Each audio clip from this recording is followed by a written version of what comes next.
Welcome to the Eczema Warrior podcast. I'm your host, Julia Chen. I'm here to help you heal your eczema naturally so you can finally live your best damn life. Many years ago in my own eczema healing journey, I was stuck and confused on how to heal my skin. Fast forward to today, after many lessons learned and lots of trial and error, I'm now living my best life and traveling the world with clearer skin. If you're an eczema or TSW warrior who desires a life of food freedom and is wanting to heal your skin without steroids while using mindset and manifestation as a tool, you're in the right place. Now let's get into it. Hi, angels. Welcome to another episode of the Eczema Warrior podcast. I'm excited today to talk about this episode topic. It's one of the most common questions I get. The root causes of eczema and how to identify them. And yeah, all about that. But of course, always a life update with every single episode. Last week, I don't think I had a life update because nothing really was going on. But this week we have a little bit of a life update. So if you guys have seen me on my stories, I've relocated. So over the month of May, I have been in Nicaragua, and last minute, I decided to leave Nicaragua and go to Costa Rica. And if you listened to my episode last week, I shared a little bit of why I left Nicaragua, but now that I'm in Costa Rica, it's been a whole different vibe. I love it here. I'm in Samara, which is a cute little beach town, similar to San Juan del Sur, which is where I was in Nicaragua, but a lot more tame, more calm.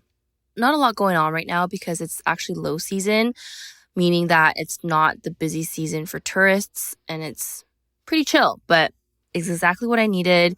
I've been taking surf lessons here, and the beach here in Samara is known for beginner surfing, which is what I'm doing right now. I just started surfing in Nicaragua and I wanted to try surfing here, and it's been so much fun. I love it. Surfing has become my new hobby, which I'm very, very surprised. Like, I never thought I would be that big of an ocean person, especially big ass waves. Like, girl, it can get really scary out there in the ocean, especially when you're getting hit by waves. And it's like what they call it here, you're getting washing machined, literally, because the waves literally throw you and you're being washed in the ocean, which is like insane, but so much fun. It's a whole ass workout. Like, my whole body's sore right now, but it's just also very therapeutic. And, you know, listening to the sound of the waves, looking out into the ocean, I just love it.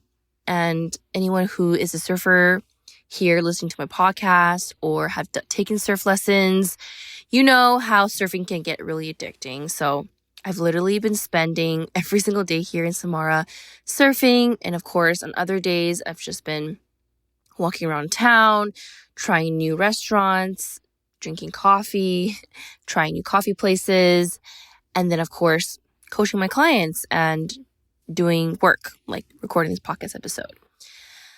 Okay, what else is new? So besides me being in Samara, tomorrow I'm actually going to leave Samara. I've been here for the past week. I've decided that I'm going to go visit a friend in Playa Grande, which is about a 2-hour drive from here to Playa Grande. And I'm going to spend another week there. Also take some surf lessons. There's a really nice beach there for sunsets and surfing lessons, and probably party a little bit in Tamarindo, which is a town next to Playa Grande. And then, spending the next couple weeks in Costa Rica. And then the next exciting thing that you guys may know is that every year there's an Eczema Expo, which is basically a big conference where you learn things about eczema, the science, the treatments, the natural treatments. And you also get to connect with everyone who goes to the expo who has eczema or has kids that have eczema. And it's a whole really fun experience. So Eczema Expo this year is going to be in Orlando, Florida. Last year it was in Seattle. Amazing time. Met so many people. Actually met some clients in person. And this year I'm going to fly from Costa Rica to Orlando and go to this 4-day expo at the Hyatt Regency Resort, and I'm so excited. Some of my clients are going, and the same people that were there last year are going to be there this year. I'm going to learn a lot of things about eczema, the science, and the new treatments, and I'm excited to share a little bit about my experience there for those of you who aren't going. So that's another exciting thing that's happening the next 2 weeks. And of course, after the expo is done, I'm going to share an update about that. And yeah, I'll keep the rest kind of in the next episodes in terms of my life update. I don't want to share too much, but we've got some more exciting things coming for the end of June and July, mostly travels. And I'm thinking of doing something for you guys. I'm not sure exactly what it is, but for those of you who enjoy me launching trainings or something on Instagram for IG Lives, like I may be doing something soon, but stay tuned on that. Okay, today's episode, the top 5 most common root causes of eczema. Finding your root causes is honestly the most important thing when it comes to addressing your eczema. So as you know, everyone's body is very different. Everyone has different root causes. Some people have only a couple, others have a combination of 3 to 5 root causes, generally speaking. Now, when you're finding your root cause, you want to do this before you implement anything. Okay, I'm talking about diet, supplements, your lifestyle changes. There's no point of making all these changes and restricting yourself, a lot of you guys, when it comes to your diet, when you don't even know what your root causes are.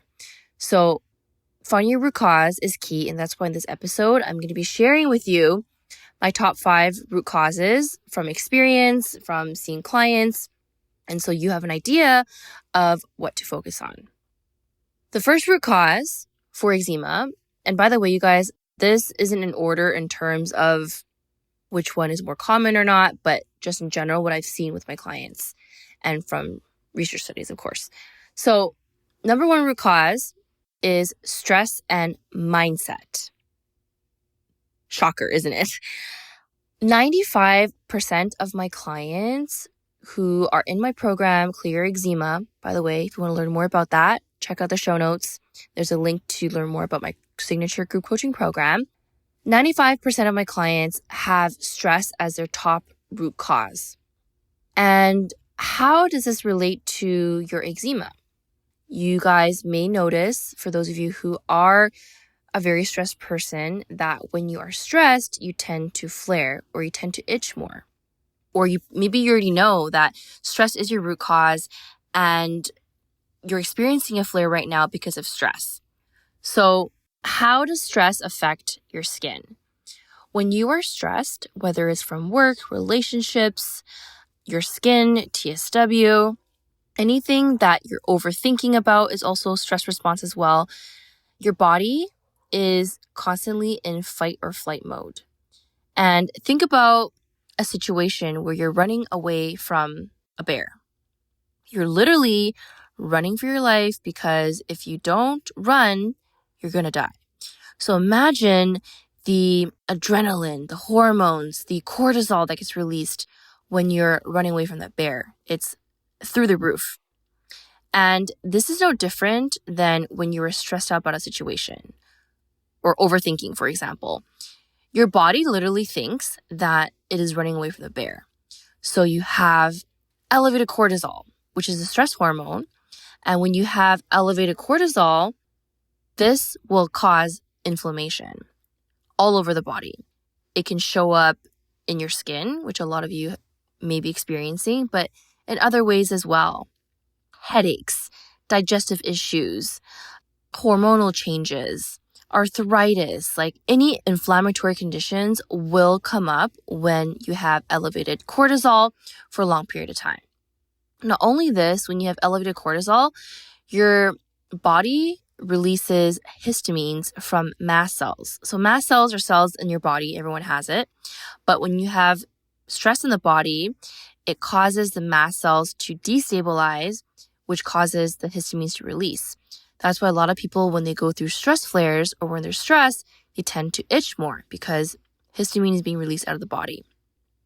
Adding on to this, if you're someone who is an overthinker and you have a lot of negative thoughts, disempowering thoughts, you've heard me talk about this in previous episodes, your thoughts can create your reality. And the reason how it does this is that any thought that you have that's negative is going to create an emotion. And if that emotion is always frustration, sadness, anger, then your body and cells literally will hold on to that. And if it holds on to those things over and over and over again, those same thoughts, those same emotions, then you're literally creating your reality because now you're conditioning your body to believe what you're thinking. And if you believe what you're thinking, then it's literally going to manifest in front of you. So all that being said, stress is your root cause. Make sure you have a way to manage that, which we'll talk about at the end of the episode. Okay, so that's the number one root cause. Second root cause is gut dysbiosis plus candida. So dysbiosis is basically when you have an imbalance of bacteria in the gut. So your gut hosts trillions and trillions of bacteria. And when you have a gut dysbiosis, that means that you have more bad bacteria than good bacteria. And you need more good bacteria in order to have a thriving gut health and in order to have good health in general. Dysbiosis and candida candida is basically a form of dysbiosis. Candida is basically an overgrowth of yeast, which is very common in eczema and TSW patients. And both of them are largely caused by stress. So if you're a stressed out person, it is likely you have dysbiosis, and it is likely that you may or may not have candida. Also, dysbiosis can be caused by diet. So if you often eat a lot of processed food, you crave a lot of sugar, your diet just isn't balanced, it's all over the place, that can cause dysbiosis. Of course, your overall health can impact dysbiosis as well. So generally, if you don't take care of yourself as much as you should be, if you have poor lifestyle habits, you don't sleep at the time you're supposed to be sleeping, you don't manage your stress, then that can also cause dysbiosis as well. And then of course, if you've been on antibiotics recently or in the past and you've never worked on your gut after you're taking antibiotics, that can also cause dysbiosis, as well as steroids and medications. Now, when you have dysbiosis or candida, there are all kinds of symptoms, but just to kind of give you an idea of what that would look like, people who have dysbiosis may or may not have bloating, constipation, diarrhea. They have troubles digesting food, indigestion. They might have sugar cravings, carb cravings, any kind of imbalance in the gut. Symptoms-wise, can be an indication of dysbiosis or candida. Sometimes, of course, dysbiosis can show up in the skin. So if you have eczema, then it is likely you have dysbiosis in the gut because of the gut-skin connection. So those are some possible symptoms to look out for if you're wondering if you have dysbiosis or not. The next root cause is gut dysfunction / poor digestion. So this is different than dysbiosis. Gut dysfunction and poor digestion means that you can't break down the foods that you eat, and you can't also absorb the foods that you eat as well.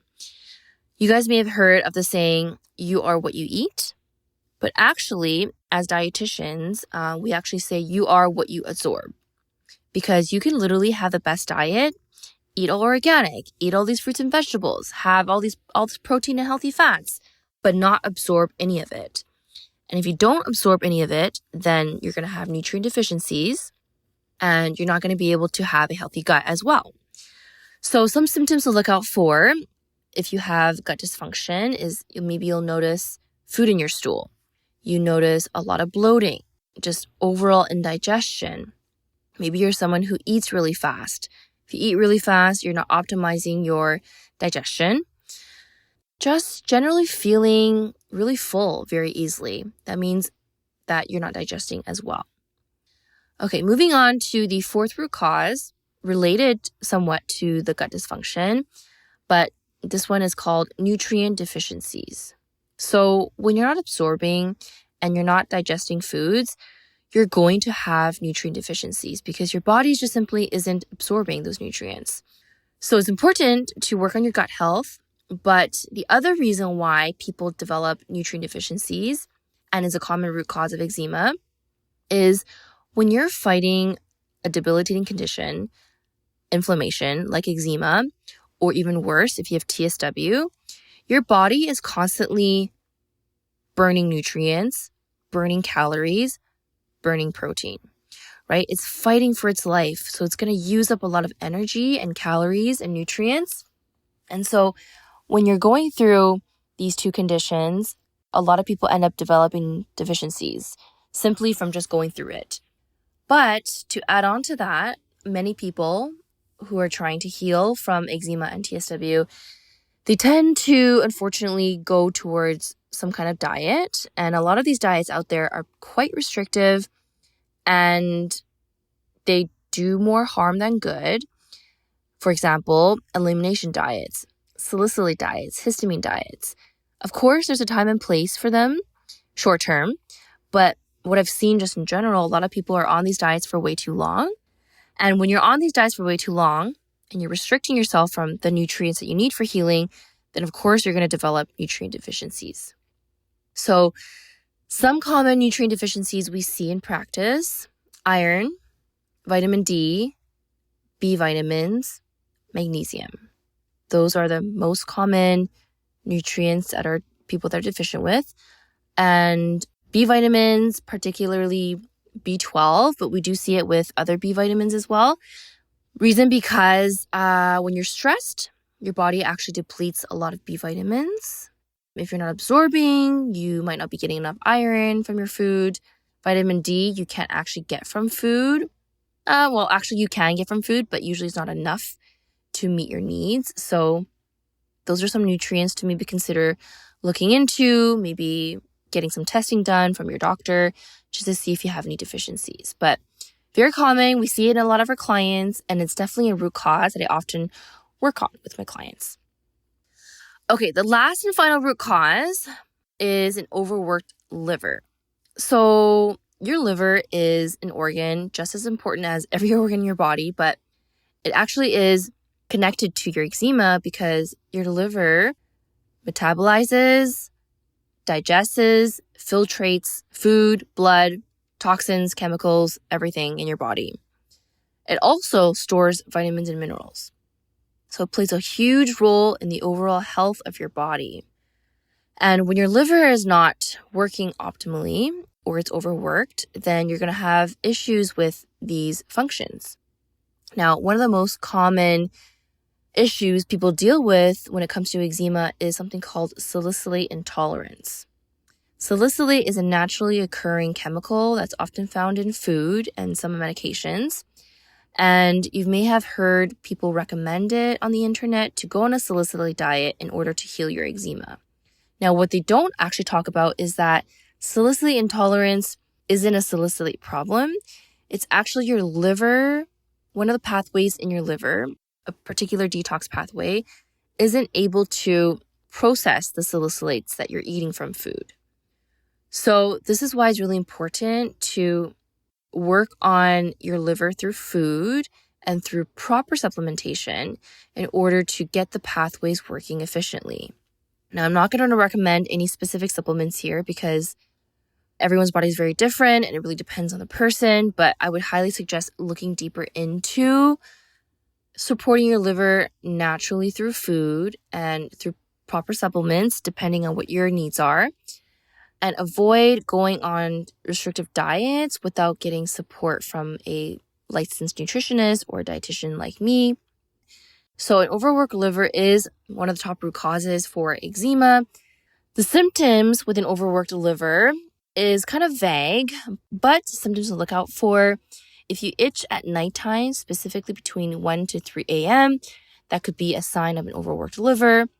If you itch after eating certain foods, that could also be a sign of an overworked liver, specifically salicylate foods, just because salicylates are processed in the liver. If you have digestive issues, that could also be an indication that you have an overworked liver. Some other symptoms to look out for an overworked liver, bad breath, pretty common. If you had a history of drinking a lot of alcohol, if you can't really tolerate heavy or greasy meals. These are just some examples. I'm not going to list them all because this episode would be too long, but if you need more support with root causes and you want someone to help you identify what your root causes are, that's exactly what I do inside my coaching program, Clear Your Eczema. We can help you inside the group coaching container where you get to fill out a very comprehensive worksheet that we have for root causes. And inside our group coaching calls, you can ask me about your worksheet and we can work through it together. Otherwise, if you want a more tailored approach, I actually help my clients go through the root cause worksheet as a one-on-one client. And this is a great way if you want someone to just look over it with you, a very personalized approach, and you want a specific protocol. After we figure out your root causes for you, then you can choose to join me inside one-on-one coaching.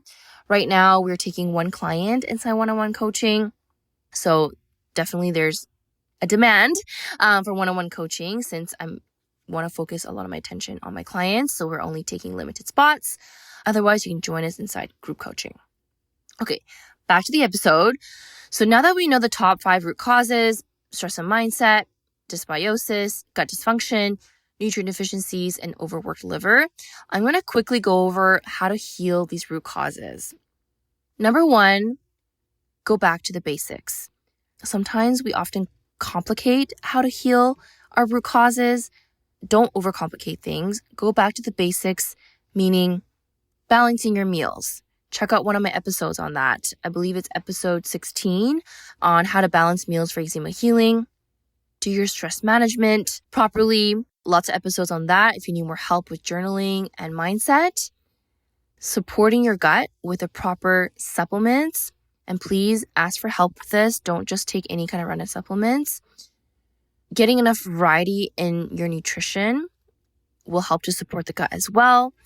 And then lastly, prioritize self-care, prioritize sleep, and prioritize rest. These are the key elements to helping you heal your root causes, and you will see changes from just implementing these simple things. Of course, there are some people who doing these things aren't enough, and this is when I would highly suggest reaching out to me or someone that can help you look deeper into healing your root causes, but those are the basics when it comes to how to heal them. All right, I hope this episode gave you really good insight as to the top root causes. Maybe some of these you want to start focusing on, looking into, applying it to yourself, and seeing how it goes. And of course, with anything, healing root causes will take time. So even if you're doing these things consistently, give yourself at least a few months before you start seeing results. Faster for some people as well, but we're trying to be more realistic here. And if you have more questions about it, feel free to reach out to me for more support. I'm happy to support you inside my group coaching container, Clear Your Eczema. Apply in the show notes below. Other than that, let me know if you enjoyed this episode. Leave me a review and rating. This is how the podcast grows, and we want to be changing more lives and helping more of you guys heal your eczema. And if you leave a review, you also get a free eczema visualization sent to your inbox once you send a screenshot to hello@juliachen.com. I hope all of you have a good rest of your weekend, weekday, morning, night, and we will see you in the next one. Thanks for tuning in to today's episode. Now, before I let you go, I want to let you know I have this amazing free eczema visualization meditation. This visualization has helped me so much in my healing. It has helped me manifest skin healing faster than I ever imagined. My clients and I use it. We use it all the time in our group coaching calls, and it's honestly the best tool to use when it comes to healing. Now, if you want this visualization, all you have to do is leave us a review and give us a rating. Take a screenshot of this podcast and your review. Send it to our email at hello@juliachen.com, and you will receive this amazing free visualization. Trust me, you're not going to want to miss out on this one. This visualization has literally changed my life. My clients and I do this every night before bed or even first thing in the morning, and it helps them heal flares faster. Okay, look forward to hearing your review, and we will see you soon.